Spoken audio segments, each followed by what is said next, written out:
के लिए press note Bharat निर्वाचन आयोग के द्वारा आज जारी कर दिया गया है।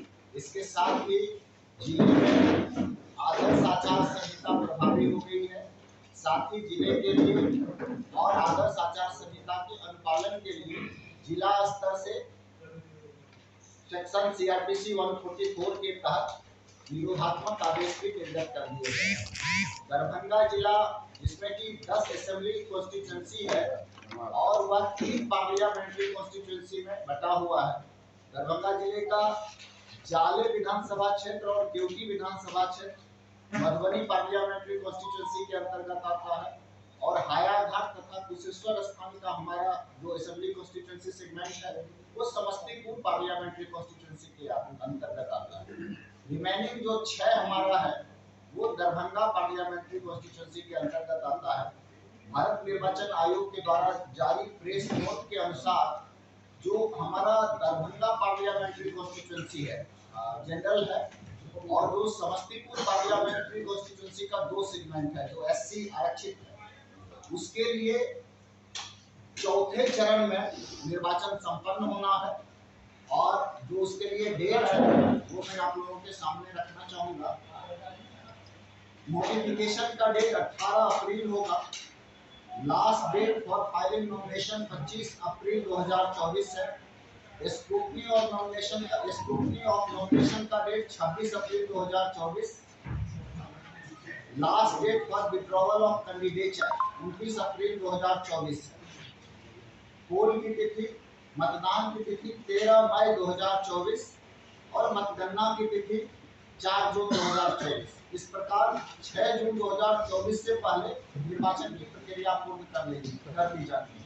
और जो हमारा मधुबनी पार्लियामेंट्री कॉन्स्टिट्यूंसी के अंतर्गत जो विधानसभा है वो 5वें चरण में होना है। उसके लिए जो निर्वाचन के कार्यक्रम है वो इस प्रकार है। नोटिफिकेशन 26 अप्रैल 2024 को होगा। Last date for filing nomination 3 मई 2024। स्क्रूटनी ऑफ नॉमिनेशन 4 मई 2024। Last date for withdrawal of candidature 6 मई 2024 और जो मतदान की तिथि है वो 20/5/2024 है। जो काउंटिंग ऑफ वोट्स है वो 4 जून 2024 को संपन्न होना है और 6 जून से पहले ये मतदान की निर्वाचन की प्रक्रिया पूरी कर दी जाती है। ये 10 पार्लियामेंट्री कॉन्स्टिट्यूंसी में हमारे 10 एआरओ हैं। इनका नाम और ये डिटेल हम आप लोगों को उपलब्ध करा देंगे मोबाइल नंबर के साथ। और साथ ही हम लोग जिला अनुश्रवण एवं जिला नियंत्रण कक्ष की स्थापना किए हैं जिसका दूरभाष संख्या 06272 240600। इस पे कोई भी व्यक्ति अगर किसी भी प्रकार की शिकायत है तो वो दर्ज करा सकते हैं। इसके मुख्य नोडल श्रीमती प्रतिमा कुमारी, संयुक्त राज्यकर आयुक्त दरभंगा है और नोडल डॉक्टर अश्विनी वर्मा जिला प्रोग्राम पदाधिकारी। इसके अलावे जो हमारे ऐप है सी विजिल के और हमारा जो विधांस रिड्रेसल का पोर्टल है, हेल्पलाइन है, ये सारे फंक्शनल रहेंगे। अगर जिला में कहीं भी किसी को भी आदर्श आचार संहिता के उल्लंघन के संबंध में जानकारी प्राप्त होती है तो वो किसी भी माध्यम का उपयोग करते हुए शिकायत कर सकते हैं। अगर सी विजिल ऐप पे करते हैं तो 100 मिनट्स में हमारा जो टीम है 100 मिनट के अंदर उस समस्या का निराकरण करेगा, समाधान करेगा और उस पर वांछित कार्रवाई सुनिश्चित करेगा। जो हमारा पार्लियामेंट्री कॉन्स्टिट्यूंसी के बारे में हम लोग अभी चर्चा कर चुके हैं कि 3 पार्लियामेंट्री कॉन्स्टिट्यूंसी का हिस्सा हमारे जिले में पड़ता है। 14 दरभंगा जिसके 6 असेंबली सेगमेंट हमारे जिले में है। 6 मधुबनी उसका 2 हमारा अनुसूचित जाति वो आरक्षित है, उसका 2 असेंबली सेगमेंट हमारे जिले में दरभंगा में पड़ता है। और 23 जो हमारा समस्तीपुर है वो हमारा सामान्य है। नहीं, समस्तीपुर जो है वो हमारा मधुबनी सामान्य है और समस्तीपुर जो है वो आरक्षित, उसका 2 सेगमेंट हमारे यहाँ पड़ता है। रिमेनिंग जो हमारे जिले में टोटल वोटर हैं, दरभंगा संसदीय क्षेत्र में कुल मतदाताओं की संख्या पुरुष की 9,33,122 है और महिला मतदाता की संख्या 8,41,499 है।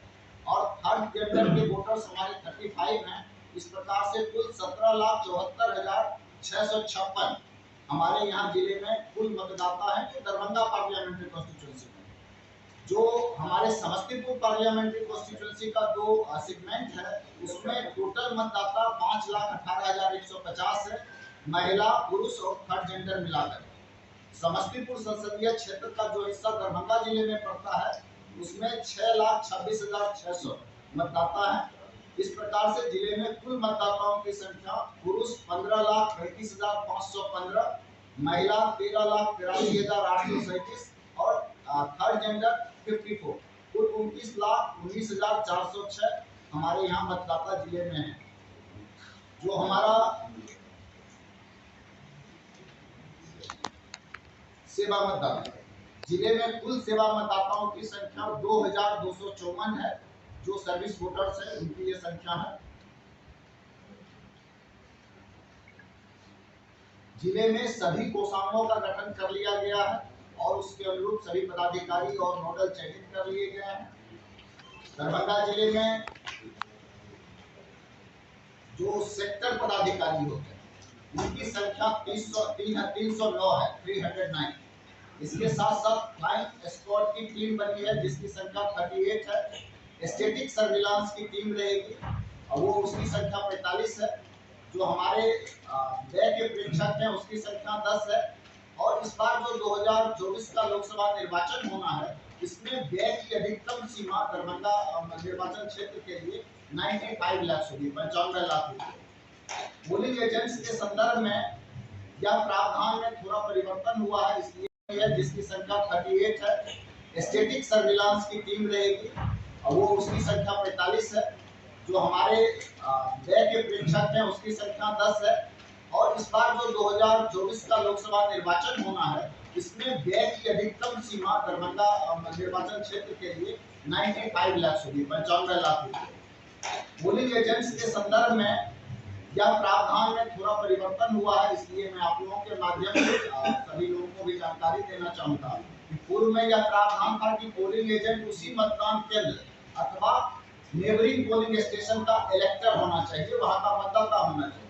किंतु इस प्रावधान को रिलैक्स कर दिया गया है और अब पोलिंग एजेंट उस विधानसभा क्षेत्र का कोई भी निर्वाचक, कोई भी मतदाता उसका पोलिंग एजेंट हो सकता है। जो पोलिंग एजेंट नहीं हो सकते हैं उसमें केंद्र सरकार में मंत्री, राज्य सरकार में मंत्री, संसद के सदस्य, विधानसभा के सदस्य अथवा विधान परिषद के सदस्य पोलिंग एजेंट नहीं बनाए जा सकते।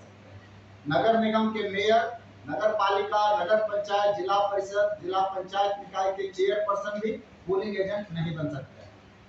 जो सेंट्रल पीएसयू है और स्टेट पीएसयू है, सरकारी निकाय है और निगम के जो चेयरपर्सन है वो भी पोलिंग एजेंट नहीं बनाए जा सकते। सरकार से किसी भी प्रकार का मानदेय प्राप्त करने वाले, सरकारी या सरकारी मान्यता प्राप्त संस्थान में पार्ट टाइम जॉब करने वाले व्यक्ति भी पोलिंग एजेंट नहीं बनाए जा सकते हैं। सरकारी मान्यता प्राप्त संस्थान में कार्यरत स्वास्थ्य कर्मी अथवा पारा मेडिकल कर्मी, जल वितरण प्रणाली दुकानदार, आंगनबाड़ी कर्मी, सरकारी कर्मी या ऐसा कोई भी व्यक्ति जिसको सिक्योरिटी कवर प्राप्त हो, ये लोग भी पोलिंग एजेंट के रूप में नियुक्त नहीं किए जा सकते। जो है प्रेस नोट जारी हो गया है और उसके लिए आदर्श आचार संहिता लागू हो गई है। जो अधिसूचना की तिथि है जिसके लिए रिटर्निंग ऑफिसर दरभंगा के लिए जिला पदाधिकारी होते हैं और जो हमारा दोनों बाकी सेगमेंट है उसके लिए समस्तीपुर के रिटर्निंग ऑफिसर समस्तीपुर जिले में है और मधुबनी के लिए रिटर्निंग ऑफिसर मधुबनी से। और जो हम लोगों का अधिसूचना की तिथि है उस तिथि को 11 बजे से हम लोगों का नाम निर्देशन का कार्य प्रारंभ होता है। और नाम निर्देशन जो है, जो तिथि निर्धारित की गई है उसके बाद प्रत्येक कार्य दिवस में 11 बजे से लेकर के 3 बजे अपराह्न तक, 3 बजे अपराह्न तक जो भी हमारे चैम्बर में जो हम प्रेस नोट जारी करें, जो जिसके लिए हम फॉर्म 1 में सूचना जारी करेंगे, उसमें हम लोग स्थल, उसमें संवीक्षा की तिथि, संवीक्षा का स्थल, ये सारे डिटेल्स के साथ सूचना हम लोग जारी करेंगे। फर्स्ट पे जो हम लोग नॉमिनेशन करते हैं उस पे, और उसमें सारी चीज मेंशन करके दर्शाते हैं। निर्धारित स्थल पर उनको एक निर्धारित संख्या में ही लोगों को आने की इजाजत रहती है। 100 मीटर के दायरे में 3 वाहन से अधिक वाहन प्रवेश नहीं कर सकता है। और जो निर्वाची पदाधिकारी होते हैं, रिटर्निंग ऑफिसर, उनके चैम्बर में भी कैंडिडेट के अलावा 4 आदमी को ही अनुमति रहती है। नाम निर्देशन के लिए कुछ अर्हता होती है, जिसमें वो भारत का नागरिक होना चाहिए, भारत के किसी भी संसदीय क्षेत्र का मतदाता होना चाहिए, 25 वर्ष की आयु, डेट ऑफ स्क्रूटनी को वो पूरा करता हो, और नॉमिनेशन शपथ देना होता है, जो नॉमिनेशन के बाद नॉमिनेशन की अंतिम तिथि तक उनको लेना होता है। और इसी प्रकार से आयोग के द्वारा अर्हता भी निर्धारित की गई। लोकसभा क्षेत्र के लिए जो कैंडिडेट बनना चाहते हैं, अभ्यर्थी बनना चाहते हैं, तो उनके लिए 25,000 रुपये की राशि निर्धारित है। वो ट्रेजरी चालान के माध्यम से या नाजिर रसीद के माध्यम से या आयोग द्वारा निर्धारित अन्य माध्यम से राशि जमा करके वो लोग प्रपत्र खरीद सकते हैं। और साथ में अगर कोई अभ्यर्थी SC/ST कम्युनिटी का है तो उसे 12,500 रुपया उसके लिए फी निर्धारित की गई है। जो आपराधिक पूर्व वित्त का मामला होता है, उन्हें फॉर्म 26 में शपथ पत्र देना होता है, और जब वो कैंडिडेट हो जाते हैं तो उनको अपने खर्च पे डिजिटल और प्रेस मीडिया में अपने आपराधिक पूर्व वित्त के बारे में प्रकाशित करवाना होता है। पहली विवरणी उन्हें पहले 4 दिन में प्रकाशित करा देनी है, दूसरा जो है 5वें से 8वें दिन में, और थर्ड बार जो प्रकाशन करवाना है वो 9वें दिन से लेकर के last day of campaign, the second day prior to date of poll, उस दिन तक उनको अंतिम बार उसका ये करा देना है।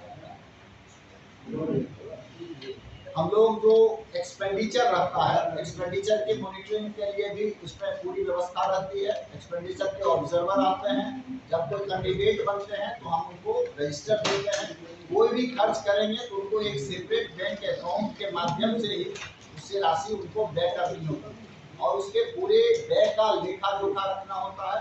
और इसके साथ साथ हम लोग जो आदर्श आचार संहिता का मामला है, सेपरेट बैंक अकाउंट पे हम लोग बात कर ही लिए हैं, तो आदर्श आचार संहिता के मामले में जहां कहीं भी आदर्श आचार संहिता का उल्लंघन होगा तो उन पे आयोग के दिशा निर्देश के आलोक पे हम लोग सिर्फ कार्रवाई करेंगे और त्वरित उन पे कार्रवाई की जाएगी। जो हम लोगों का सार्वजनिक संपत्ति विरूपण का है, उसके तहत भी कहीं पे उल्लंघन होगा तो उस पर कार्रवाई होगी।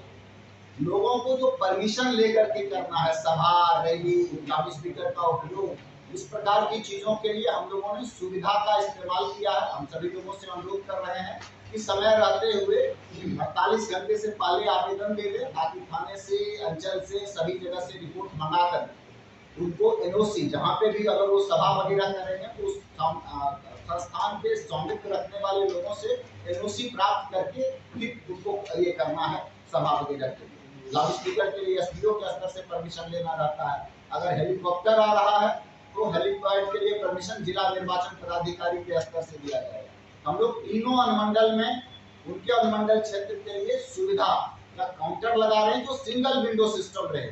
वहां पर अगर वो आवेदन दे देंगे तो वो फिर जिम्मेदारी संबंधित पदाधिकारी की होगी कि सभी जगह से अनुमति प्राप्त करके अंतिम रूप से उनको वहां से अनुमति जारी करनी है। जो सुविधा का मामला है, इसमें वीडियो वैन अगर किसी को चलाना है, किसी भी कैंडिडेट को, तो इसके लिए अनुमति मुख्य निर्वाचन पदाधिकारी